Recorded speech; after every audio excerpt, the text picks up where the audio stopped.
नमस्कार दोस्तों, RS spring board की ऑनलाइन क्लासेस में आपका फिर से स्वागत है।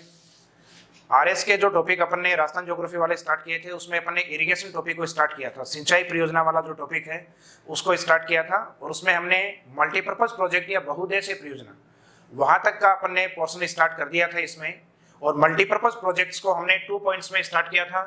एक तो रिवर वैली प्रोजेक्ट के रूप में, नदी घाटी परियोजनाओं के रूप में, यानी जिसके ऊपर नदियों के ऊपर प्रमुख जो डैम बनाए जाते हैं और उनके मल्टीपर्पज होते हैं, बहुउद्देशीय होते हैं। जैसे वो प्रोजेक्ट है सिंचाई में भी, पेयजल में भी, हाइड्रो इलेक्ट्रिसिटी या अपन यूं कहें जल विद्युत में, या पशुओं के लिए ग्रासलैंड एरिया, चारागाह भूमि विकसित करने में। तो कई ऐसी परियोजनाएं हैं जिनके ऑब्जेक्ट कई सारे हैं और उसमें मुख्यतः जो नदियों के ऊपर बनी हुई हैं वो आपके रिवर वैली प्रोजेक्ट के रूप में, नदी घाटी परियोजना के रूप में डिफाइन होती हैं, परिभाषित होती हैं। जबकि दूसरा प्रोजेक्ट होता है जो मुख्यतः बड़े डैम के ऊपर बने होते हैं लेकिन वो कैनाल के रूप में निकाले जाते हैं। जैसे राजस्थान के मुख्यतः उत्तरी पश्चिमी भाग में, यानी राजस्थान का जो नॉर्थ और वेस्ट वाला पार्ट है जो कि मुख्यतः डेजर्ट के रूप में है। तो ये जो डेजर्ट या मरुस्थल वाला जो भाग है, इस पोर्शन में मुख्यतः जो इरिगेशन है वो आपके कैनाल प्रोजेक्ट के द्वारा कंप्लीट की जाती है, वो नहरों के द्वारा कंप्लीट की जाती है। जिसमें सर्वाधिक अग्रणीय जो डिस्ट्रिक्ट है या जिसमें मैक्सिमम कैनाल का यूज होता है वो है गंगानगर डिस्ट्रिक्ट, जो हमने लास्ट वीडियो में देखा भी था कि कैनाल प्रोजेक्ट है उनसे इरिगेशन सर्वाधिक आपके गंगानगर में होती है। तो ये जो सेकंड पोर्शन रहेगा आपका जो मल्टीपर्पज प्रोजेक्ट है कैनाल वाला, और इसमें स्टार्टिंग था अपना river valley project. River valley project के अंदर अपने स्टार्टिंग किया था चंबल बहुउद्देशीय परियोजना से, चंबल मल्टीपर्पज प्रोजेक्ट से। और चंबल बहुउद्देशीय परियोजना है, इसमें मुख्यतः 3 चरण या 3 स्टेज में डैम कंस्ट्रक्शन किया गया था। 3 चरणों में बांधों का निर्माण किया गया था, जिसमें टोटल 4 बांध अपन ने देखे थे। 3 उसमें व्यक्तिगत नाम आए थे, जैसे गांधी, राणा, जवाहर सागर, और एक लास्ट में कोटा बैराज अपन ने देखा था, लास्ट वीडियो में अपने कंप्लीट हो गए थे वो। इसी प्रोजेक्ट में हम आगे चलेंगे नदी घाटी बहुउद्देशीय परियोजना में पॉइंट नंबर 2 की ओर, जिसका नाम होगा माही बहुउद्देशीय परियोजना के रूप में, माही मल्टीपर्पज प्रोजेक्ट।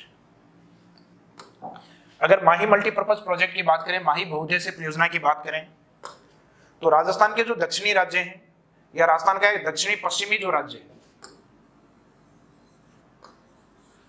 उस राज्य की ओर राजस्थान से जो एक मध्य प्रदेश की ओर से आने वाली नदी है माही, वो राजस्थान से होते हुए और गुजरात की ओर फ्लो करती है, बहती है।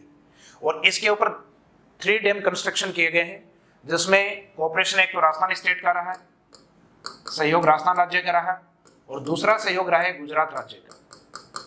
तो इस प्रोजेक्ट को बनाने के लिए जिन राज्यों ने अपना सहयोग दिया है उसमें मुख्यतः गुजरात और दूसरा रहेगा इसमें राजस्थान। गुजरात का कोऑपरेशन इसमें 55% और बाकी रिमेनिंग है बचा हुआ है वो 45% राजस्थान का। जबकि चंबल प्रोजेक्ट में था 50-50, यानी 50 राजस्थान का था और 50 मध्य प्रदेश का था, जबकि इसमें गुजरात का ज्यादा है 55। और इस प्रोजेक्ट में टोटल 3 डैम कंस्ट्रक्शन किए गए हैं, 3 बांधों का निर्माण किया गया है, जिसमें पहला बांध माही बजाज सागर के रूप में राजस्थान के बांसवाड़ा डिस्ट्रिक्ट में बना हुआ है। और बांसवाड़ा डिस्ट्रिक्ट में एक स्थान आता है बोरखेड़ा। एग्जाम में जनरली पूछ लिया जाता है ये कि बांसवाड़ा के किस स्थान पे बना हुआ है, तो इंपॉर्टेंट पॉइंट है बोरखेड़ा वाला भी। तो बोरखेड़ा बांसवाड़ा में बना हुआ है। और इस डैम प्रोजेक्ट की कुछ विशेषताएं हैं कि राजस्थान में ऐसा कोई भी अदर डैम नहीं है जो माही बजाज सागर से ज्यादा लंबा हो, यानी लॉन्गेस्ट डैम प्रोजेक्ट के रूप में इसको लिया गया है। इसका वाटर कैप्चरिंग इतना ज्यादा नहीं है, लेकिन इसका जो लेंथ है वो राजस्थान में सबसे ज्यादा माना गया है। तो एक तो राजस्थान की सबसे लंबी बांध परियोजना के रूप में, और एक ट्राइब्स एरिया का सबसे बड़ा बांध है। तो राजस्थान का लार्जेस्ट डैम नहीं कह सकते, लॉन्गेस्ट डैम तो हम इसको कह सकते हैं। तो राजस्थान की सबसे बड़ी जो बांध परियोजना है वो राणा प्रताप सागर को माना गया है। बड़ी का मीनिंग है उसका जो वाटर कैपेसिटी है या वाटर कैप्चरिंग जो एरिया है वो मैक्सिमम माना जाता है राणा प्रताप सागर का, जबकि लेंथ के अकॉर्डिंग अपने माना जाता है माही को, और ट्राइब्स एरिया के अंदर लार्जेस्ट प्रोजेक्ट के रूप में माना जाता है माही को। तो इस डैम प्रोजेक्ट की 2 प्रमुख विशेषताएं, जिसमें एक राजस्थान का सबसे लंबा बांध है,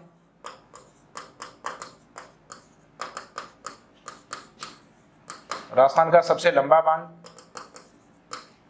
लेंथ के अकॉर्डिंग देखा जाए तो 3109 एक फैक्चुअल पॉइंट है, जनरली एग्जाम में पूछ लिया जाता है। किलोमीटर में अगर इसको हम देखें तो 3.1 किलोमीटर डेटा के अंदर इसको लिखा जा सकता है। और एक आदिवासी क्षेत्र की सबसे बड़ी बांध परियोजना, largest dam project in tribes area, आदिवासी क्षेत्र में सबसे बड़ी बांध परियोजना। तो राजस्थान के अकॉर्डिंग तो सबसे लंबा बांध है, लेकिन ट्राइब्स एरिया के लिए सबसे बड़ा बांध भी माना जाता है। इस बांध के बाद में इस नदी में वाटर फ्लो कम हो जाता है, पानी का प्रवाह कम हो जाता है। तो इस नदी के वाटर लेवल को वापस ऊंचा उठाने के लिए माही बजाज सागर जो बांध है उसके आगे एक डैम बनाया गया है, जिसको नाम दिया गया है पिकअप डैम। पिकअप जैसे अपने गाड़ी आती है तो पिकअप यानी जो वजन उठाने वाली जो गाड़ी होती है उसको अपन बोलते हैं।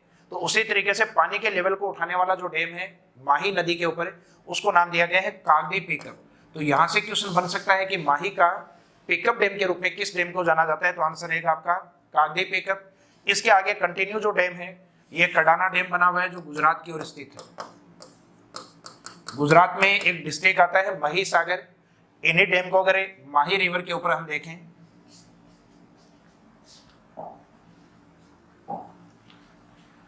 माही नदी का जो उद्गम है वो मुख्यतः मध्य प्रदेश की जो पहाड़ियां अमरेरू हिल्स के रूप में प्रसिद्ध हैं। अमरेरू हिल्स मध्य प्रदेश से इनकी स्टार्टिंग होती है। यहाँ माउंटेन आता है विंध्यान माउंटेन या विंध्यांचल। तो विंध्यांचल से नदी निकलकर राजस्थान में एंट्री करती है खांडू विलेज बांसवाड़ा से। ये वर्डिंग यहाँ पे छोटा लिखा हुआ है। खांडू गांव बांसवाड़ा से इस नदी का राजस्थान में प्रवेश माना जाता है, एंट्री गेट माना जाता है। इसके बाद में राजस्थान की ओर इसका पहला और जो बड़ा बांध बना हुआ है उसका नाम है माही बजाज सागर, जो मैंने आपको बताया है कि राजस्थान का सबसे लंबा भी बांध है और ट्राइब्स एरिया का सबसे बड़ा प्रोजेक्ट भी माना गया है। इसके आगे जैसे ये नदी कंटिन्यू आगे फ्लो करती है तो इस नदी के पानी को उठाने के लिए या वाटर लेवल को वापस ऊंचा उठाने के लिए नेक्स्ट जो डैम बनाया गया है उस डैम का नाम है कागदी पिकअप। तो डैम जो नेम है वो कागदी है, बाकी वाटर लेवल को ऊंचा उठाने के कारण इसको पिकअप डैम के रूप से भी जानते हैं। आगे नदी कंटिन्यू त्रिवेणी संगम बनाते हुए गुजरात की ओर एंट्री करती है और गुजरात में एंट्री करने के बाद पंचमहल जो डिस्ट्रिक्ट है उससे पहले अपना एक आता है महिसागर। और ये जो महिसागर जो डिस्ट्रिक्ट है, इस महिसागर डिस्ट्रिक्ट में बना हुआ जो डैम है उसको नाम दिया गया है कडाना डैम। इसका मीनिंग जो कडाना प्रोजेक्ट है या कडाना डैम है ये गुजरात की ओर स्थित है। जैसे चंबल प्रोजेक्ट में भी हमने राजस्थान में कई बांध का सीरीज देखा था और ये प्रोजेक्ट भी राजस्थान का ऐसा है जो राजस्थान की दूसरी प्रमुख बड़ी नदी के रूप में देखी जाती है चंबल के बाद। इस कारण इसमें भी डैम सीरीज एग्जाम में पूछा जा सकता है। तो डैम सीरियल या बांध परियोजनाओं का अगर क्रम पूछा जाए तो क्रम एक तो इस साइड में इसका जो ओरिजिन पॉइंट है, उद्गम स्थान है उस साइड से, और इसका जो संगम पॉइंट है यानी इसका जो डिस्चार्ज पॉइंट है उस और अगर सीरीज इसका पूछा जाए तो स्टार्टिंग में रहेगा माही बजाज सागर, इसके बाद में कागदी, उसके बाद कडाना। अगर उल्टा सीरियल पूछा जाए कडाना, कागदी और माही बजाज सागर, तो इस तरीके से एक तो ऑब्जेक्टिव टाइप में इसका क्वेश्चन पूछा जा सकता है। एक माही बहुउद्देश्य परियोजना क्या है उसके लिए आरएस मेंस में 50 वर्ड या 50 शब्दों तक का इसमें क्वेश्चन आ सकता है। तो इसमें तीनों डैम के बारे में अपने को बताना है। उसके अलावा इस प्रोजेक्ट में 2 हाइड्रो पावर प्रोजेक्ट भी तैयार किए गए हैं, 2 जल विद्युत परियोजनाएं भी बनाई गई हैं।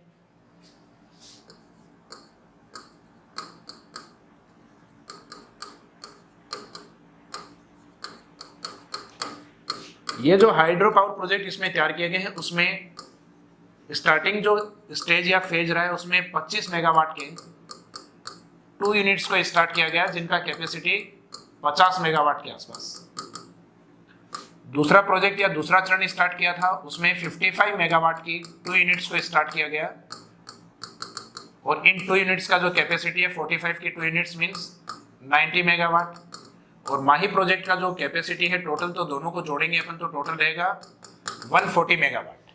खास बात यह है इस प्रोजेक्ट को सहयोग के आधार पर स्टार्ट किया था राजस्थान और गुजरात ने, लेकिन इसका जो हाइड्रो इलेक्ट्रिसिटी जो पावर है जल विद्युत परियोजना का, ये कंप्लीटली हमारे ट्राइब्स एरिया को या हमारे आदिवासी क्षेत्र को सप्लाई किया जाता है।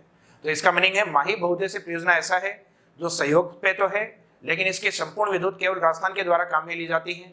इसके बाद में जो नेक्स्ट प्रोजेक्ट है वो राजस्थान के उत्तरी भाग यानी पंजाब की ओर जो रिवर्स हैं उनके ऊपर बनाए गए हैं। तो इसी सीरियल में हम नदी घाटी परियोजनाओं में आगे चलते हैं, जिसमें अपना नेक्स्ट प्रोजेक्ट और इंपॉर्टेंट प्रोजेक्ट राजस्थान के लिए भाखड़ा नांगल जो प्रोजेक्ट है वो।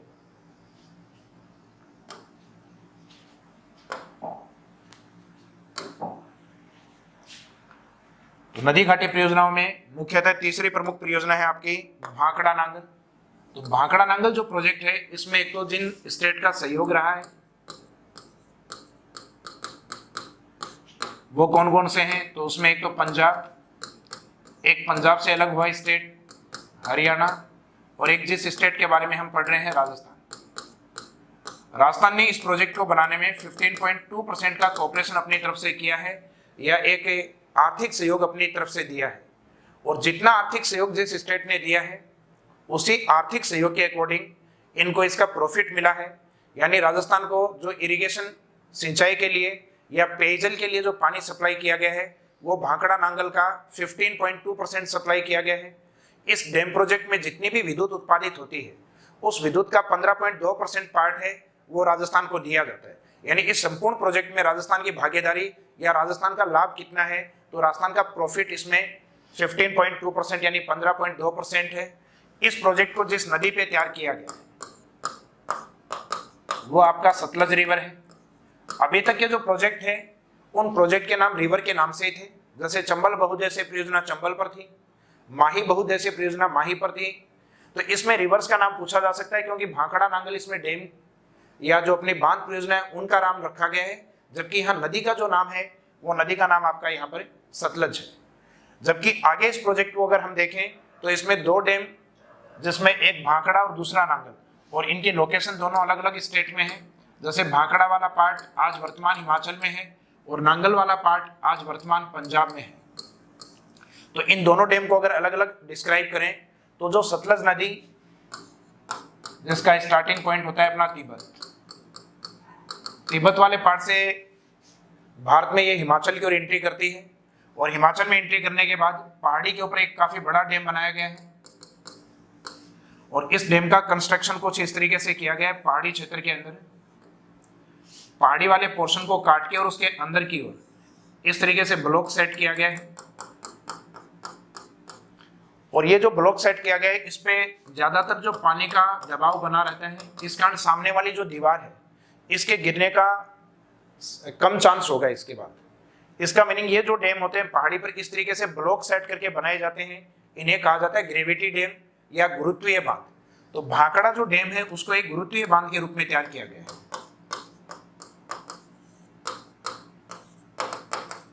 तो भाखड़ा बांध की एक विशेषता तो ये है, और काफी ऊंचाई पे स्थित गुरुत्वीय बांध इसको माना जाता है। इस कारण कहा जाता है कि इंडिया का ये हाईएस्ट ग्रेविटी डैम के रूप में डिफाइन होता है, जिसकी हाइट 226 मीटर के अप्रोक्सीमेट मानी जाती है, लगभग 226 मीटर के आसपास मानी जाती है।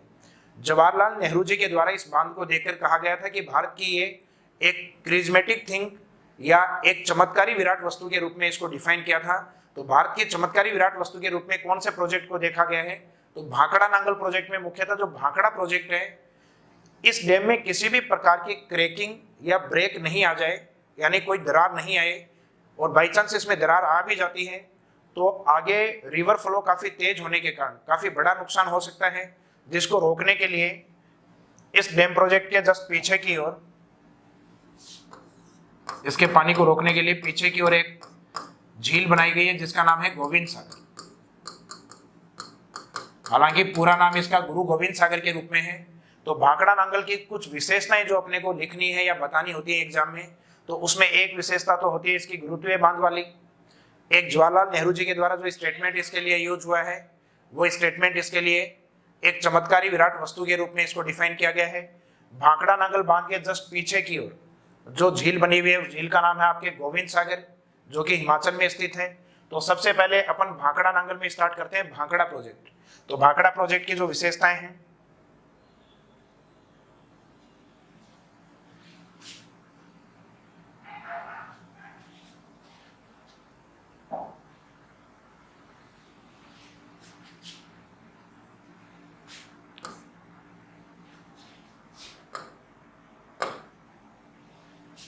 भाखड़ा डैम की जो मुख्य विशेषताएं हैं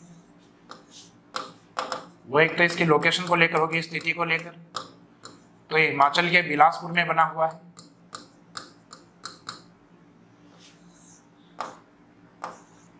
दूसरा लिया जाता है भारत का सबसे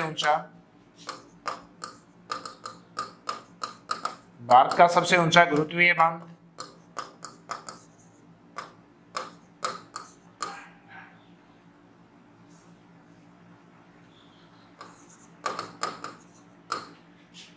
जिसकी हाइट 226 मीटर के आसपास मानी जाती है।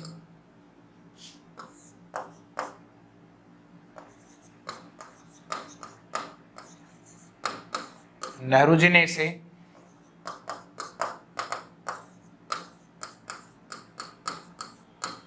चमत्कारी विराट वस्तु कहा।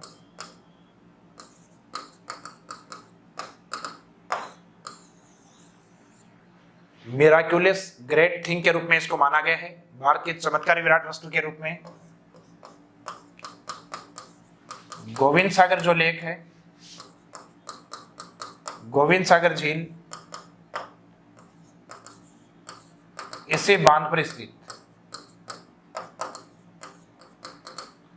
तो ये दो तीन चीजें हैं जो इस बांध से मुख्यतः रिलेटेड हैं, ये आपको याद होनी चाहिए। भाखड़ा की जो लोकेशन है वो कहां पर है? बिलासपुर, हिमाचल प्रदेश में। भारत का सबसे ऊंचा गुरुत्वीय बांध है। नेहरू जी का जो स्टेटमेंट है इस डैम के लिए क्या था, और लास्ट में गुरु गोविंद सागर जो लेक है, यानी बाई चांस ये बांध अगर टूटता है तो उसके पीछे पानी को स्टोर कहाँ किया जाए।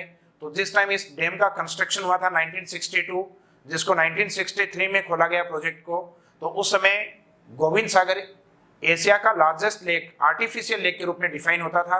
हालांकि वर्तमान में ऐसी कई झीलें बना दी गई हैं, इसके बाद में इसका रैंक जो है फर्स्ट नहीं रहा। एशिया में क्या, वर्तमान में भारत के अंदर भी सबसे बड़ी मानव निर्मित झील के रूप में इसको दर्जा प्राप्त नहीं है। इसके बाद आगे वाला जो प्रोजेक्ट है नांगल प्रोजेक्ट, या नांगल जो बांध परियोजना है, इस नांगल बांध परियोजना को तैयार किया गया है पंजाब के अंदर। आज वर्तमान पंजाब के अंदर स्थित है। पंजाब का एक पार्ट आता है रोपड़। जैसे कि पहले वाला प्रोजेक्ट है वो हिमाचल के बिलासपुर में था, दूसरा नांगल में। यहां से इस डैम को बनाकर इससे 2 कैनाल निकाली गई हैं, जिसमें एक कैनाल नांगल डैम से एक कैनाल निकाली गई है पंजाब की ओर।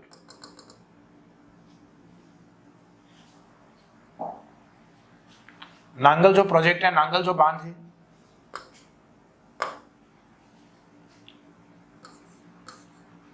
उससे एक कैनाल पंजाब की ओर निकाली गई है, जो कि व्यास और सतलज के बीच में है।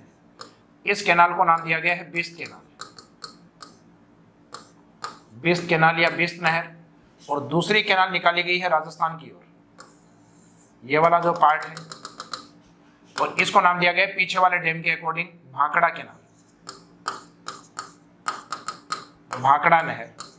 खास बात क्या है कि भाखड़ा जो बांध है ये तो हिमाचल में है, जबकि जो भाखड़ा कैनाल जो निकाली गई है वो नांगल पंजाब से निकाली गई है, जो कि पंजाब, हरियाणा और राजस्थान के अंदर वाटर सप्लाई करता है। तो भाखड़ा जो नहर है ये राजस्थान में मुख्यतः वाटर सप्लाई देता है हनुमानगढ़ को। तो इसका मीनिंग जो भाखड़ा नांगल प्रोजेक्ट है उसका मैक्सिमम जो प्रॉफिट है वो राजस्थान के किस डिस्ट्रिक्ट को है? तो राजस्थान के हनुमानगढ़ डिस्ट्रिक्ट को इस प्रोजेक्ट का सर्वाधिक लाभ प्राप्त होता है। और किस कैनाल से प्राप्त होता है? तो नांगल बांध से निकली हुई भाखड़ा नहर को, यानी नांगल बांध से 2 कैनाल निकाली गई हैं, एक तो लेफ्ट कैनाल जिसको भाखड़ा कैनाल, और एक राइट कैनाल जो ऊपर वाला आपको दिखाई दे रहा है जिसको हमने दिया बिस्त कैनाल नाम। तो बिस्त नहर ये तो मुख्यतः पंजाब के लिए है, जबकि भाखड़ा जैसा कि मैंने आपको बताया ये पंजाब, हरियाणा और एक राजस्थान स्टेट, तीनों के अंदर ये वाटर सप्लाई करती है, जिसमें मुख्यतः राजस्थान के किस डिस्ट्रिक्ट को फायदा होता है? हनुमानगढ़ को। और इस भाखड़ा नांगल प्रोजेक्ट के बारे में एक स्टेटमेंट आता है, जैसा कि हम दामोदर के लिए एक लाइन यूज करते हैं कि दामोदर भारत की प्रथम बहुउद्देशीय परियोजना है, Damodar first multipurpose project of India. उसी तरीके से भाखड़ा नांगल के लिए एक लाइन यूज होती है कि largest multipurpose project of India, यानी भारत की सबसे बड़ी बहुउद्देशीय परियोजना के रूप में अगर किसी को परिभाषित किया जाता है तो वो नाम आता है भाखड़ा नांगल। तो अगर भारत का सबसे बड़ा प्रोजेक्ट है और उसका प्रॉफिट राजस्थान को भी है, तो अपने आप में राजस्थान के लिए भी सबसे बड़ी बहुउद्देशीय परियोजना है। तो राजस्थान के लिए सबसे बड़ा लार्जेस्ट रिवर प्रोजेक्ट कौन सा है? तो उसका आंसर आपका भाखड़ा नांगल को ही रखा जाता है, क्योंकि इंडिया में भी वही प्रोजेक्ट लार्जेस्ट है और इस प्रोजेक्ट में राजस्थान जुड़ा हुआ है। इसके आगे अगर हम कंटिन्यू देखें तो चंबल, माही और भाखड़ा नांगल के बाद में प्रमुख परियोजना आती है व्यास बहुउद्देशीय परियोजना। व्यास बहुउद्देशीय परियोजना जो कि सतलज से जुड़ी हुई नदी है, इसका मीनिंग ये भी उत्तरी राजस्थान की ओर है। तो नेक्स्ट प्रोजेक्ट होगा आपका पॉइंट नंबर 4 के रूप में व्यास बहुउद्देशीय परियोजना। व्यास बहुउद्देशीय परियोजना में सहयोग वाले राज्य वो होंगे जो आपके भाखड़ा नांगल में थे। इसमें रहेगा आपका पंजाब, हरियाणा और राजस्थान। राजस्थान को इस प्रोजेक्ट से जो प्रॉफिट है, व्यास प्रोजेक्ट, नदी इसमें आपको नहीं बतानी क्योंकि नदी के नाम से ही है, नदी इसमें व्यास है।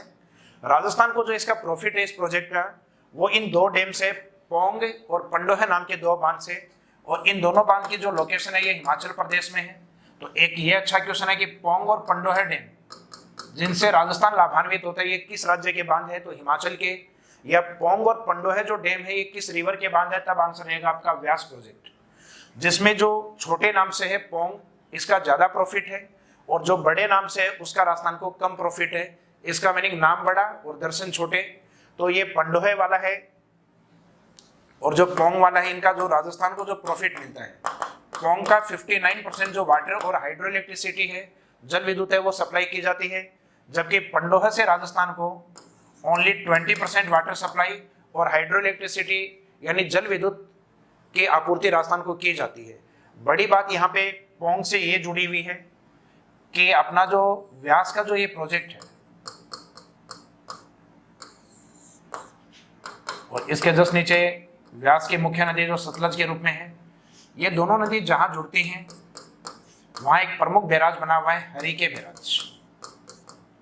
और हरिके बैराज से राजस्थान का लार्जेस्ट कैनाल प्रोजेक्ट निकाला गया है। राजस्थान की सबसे बड़ी बांध परियोजना, नहर परियोजना निकाली गई है जिसका नाम है IGNP, इंदिरा गांधी जो नहर प्रोजेक्ट है, IGNP के रूप में हम जिसको डिफाइन करते हैं, परिभाषित करते हैं। तो इंदिरा गांधी नहर परियोजना है। उस नहर परियोजना में शीत ऋतु में या विंटर सीजन में पानी सप्लाई मुख्यतः कहां से होता है, क्योंकि सर्दियों में आपका सतलज का जो पानी है वो पीछे फ्रीज हो जाता है, जम जाता है, क्योंकि ग्लेशियर है वो सर्दियों में सामान्यतः जम जाते हैं, जिससे रिवर का जो फ्लो होता है या जो पानी का प्रवाह होता है वो कम हो जाता है। तो उस समय व्यास के अंदर स्टोर किया गया जो पोंग डैम है उसका 59% पानी सप्लाई किया जाता है IGNP को। तो मुख्यतः इंदिरा गांधी नहर को शीत ऋतु में विंटर सीजन में पानी की सप्लाई कहां से होती है, तो पानी की सप्लाई होती है मुख्यतः पोंग डैम से। इसका मीनिंग पोंग डैम का काफी इंपॉर्टेंस है। बाकी 20% पानी हमें पंडोह डैम से भी प्राप्त होता है, और दोनों डैम की लोकेशन जैसा कि मैंने आपको बताया हिमाचल में है। तो इस व्यास प्रोजेक्ट का भी राजस्थान के लिए काफी बड़ा इंपॉर्टेंस है। व्यास परियोजना से जुड़ी हुई एक इंपॉर्टेंट बात वो ये है कि इस प्रोजेक्ट को बनाया गया, उसके बाद में इसके पानी के बंटवारे को लेकर पंजाब, हरियाणा और राजस्थान इनके बीच में कई बार विवाद हुए हैं। इन विवादों को सुलझाने में देश के प्रधानमंत्री यानी जिस समय विवाद हुए राजीव गांधी जी का भी योगदान रहा है, और यहाँ के अकाली दल के जो नेता थे पंजाब में, जिनका नाम हरचंद सिंह और लोगेवाल या जिसको लोगेवाला के रूप में भी हम देखते हैं, तो उनके बीच एक समझौता हुआ था इस पानी की सप्लाई को लेकर। तो वो भी इसमें एक इंपॉर्टेंट फैक्ट अपने को ऐड करना है।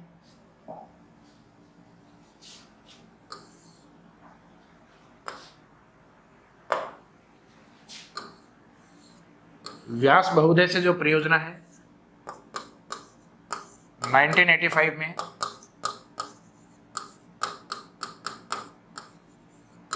राजीव गांधी और लोंगोवाल, या इसको लोगोवाला भी जनरली लिख दिया जाता है, तो लोंगोवाल समझौता,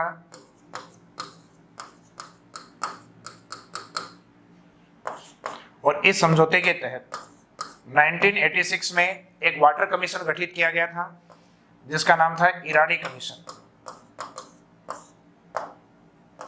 इराडी आयोग। तो राजीव गांधी लोगोवाल या लोगोवाला समझौता और इराडी कमीशन 1986, इन दोनों का संबंध मुख्यतः किस परियोजना से है या किस परियोजना के जल बंटवारे से संबंधित है। तो अगर ये एग्जाम में क्वेश्चन अप्लाई होते हैं आपके, तो उसका आंसर आपका रहेगा व्यास बहुउद्देशीय परियोजना है, उसके वाटर सप्लाई को लेकर या उसके वाटर डिवीजन या जल विभाजन को लेकर मुख्यतः ये समझौता या ये कमीशन गठित किया गया था। इसके बाद में जो कुछ प्रोजेक्ट हैं जो रिवर मल्टीपर्पज प्रोजेक्ट के रूप में बचे हैं, वो अपने निर्माणाधीन परियोजनाएं बची हैं जो कि उत्तर भारत में कुछ प्रमुख नदियों के ऊपर हैं। तो अगर व्यास प्रोजेक्ट अपना जो कंप्लीट होता है उसके बाद में आगे जो प्रोजेक्ट स्टार्ट होते हैं उनका प्रॉफिट वर्तमान में राजस्थान को नहीं मिल रहा है, क्योंकि ये प्रोजेक्ट फिलहाल निर्माण अवस्था में है।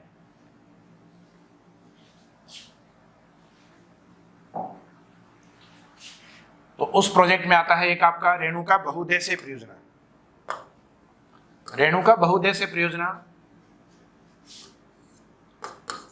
इसकी जो लोकेशन या स्थिति मानी जाती है, ये हिमाचल प्रदेश में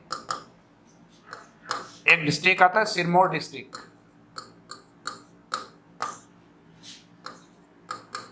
हिमाचल प्रदेश का सिरमौर जिला है, वहां स्थित है। इस प्रोजेक्ट को जिस नदी पे तैयार किया जा रहा है वह नदी है यमुना की सहायक नदी गिरी। रेणुका जी प्रोजेक्ट है, इसको तैयार किया जा रहा है गिरी नदी पर। और इस प्रोजेक्ट को बनाने के लिए जो बजट है वो सेंट्रल गवर्नमेंट और जिन स्टेट को इस प्रोजेक्ट से फायदा है उन स्टेट दोनों के द्वारा मिलके, जिसमें 90% बजट है वो सेंट्रल गवर्नमेंट के द्वारा, यानी राष्ट्रीय महत्व की योजना इसको घोषित किया गया है। और बाकी रिमेनिंग जो पार्ट है 10%, यानी जिन स्टेट को फायदा हो रहा है उन स्टेट के द्वारा लगाया जाएगा। तो इस प्रोजेक्ट के अंदर जो बजट रेशियो है वो सेंटर और स्टेट का रखा गया है 90 और 10% का। और इसमें जो लाभान्वित राज्य हैं या जिन स्टेट को प्रॉफिट होना है वो उत्तर भारत में एक तो यूपी से अलग हुआ भाग है उत्तराखंड,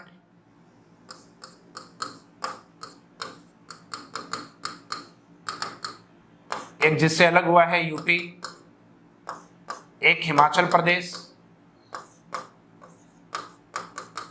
नेक्स्ट रहेगा हरियाणा।